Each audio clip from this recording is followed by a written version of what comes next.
guys, welcome back to another video. Now I am doing my fourth and final Batman movie retro review, and this is Batman and Robin.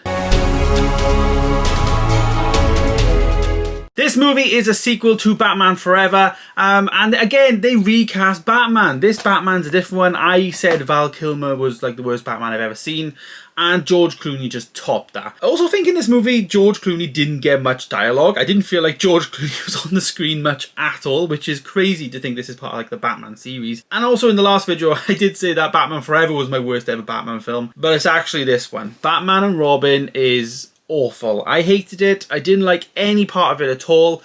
So this could turn into a bit of a rant review, but yeah. Starting off with that, I will say it stars Arnold Schwarzenegger, George Clooney, Chris O'Donnell, Uma Thurman, and Alicia Silverstone. And some of the thing that's telling about this film, straight away it comes up with all the people that's in the film. And the top billing on the movie even says on here on the DVD, on the Blu-ray, is Arnold Schwarzenegger and then George Clooney.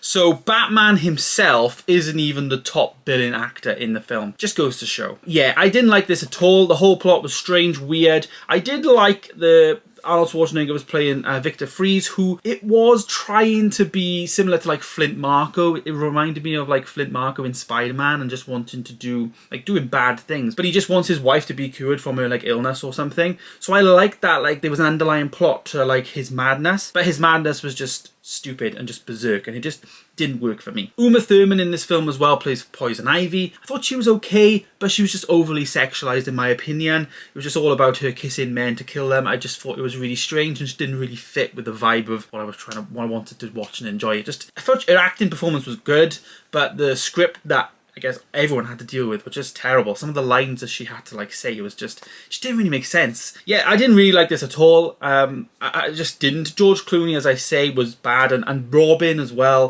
played by Chris O'Donnell. I just think he's so stale in this film. He was also in Batman Forever, where we saw him become Robin, and it's just a really weird franchise, these Batman films, in terms of, you know, you got Alfred as well as Police Commissioner Gordon, who have like played by the same actors all the way through, from like the first right through to the fourth.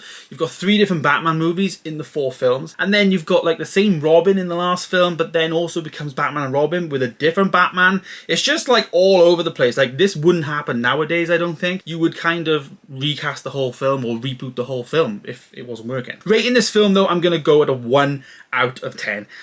Yeah, it's the lowest rating I've ever given a film on this channel, and this is a film I would never ever want to watch again. I really hated it. It was just downright awful. The plot was terrible, and it just was becoming stupid. I just didn't understand the purpose of it. It was just bonkers, you know. It was just crazy, and it just didn't make sense to me. And you know, I not that I expected much from it, but I kind of wanted Arnold Schwarzenegger to be quite cool, but I didn't really rate him at all. I didn't like his performance, his outfit, everything. It just didn't look good. I actually said this in my last video on the Batman Forever one, but the mad thing is the first 2 Batman films directed by Tim Burton were rated a 15 rated each here in the UK. So they are mature, they're dark, they're whatever.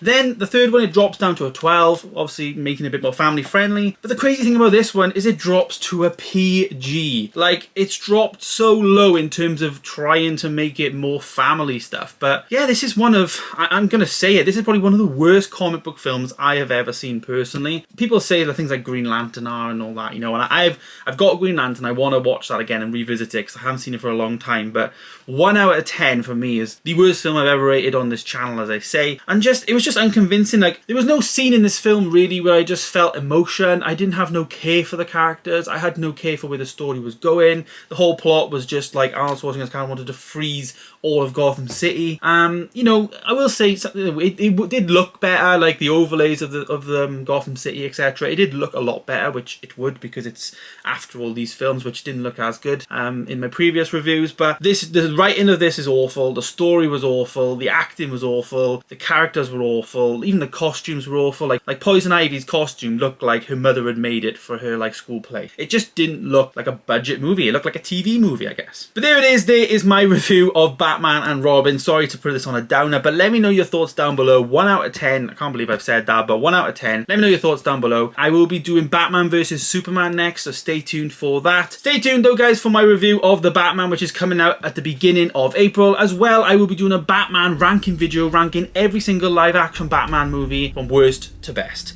Thank you guys so much for watching. Stay tuned for more, and of course, I will see you in the next one. Bye-bye.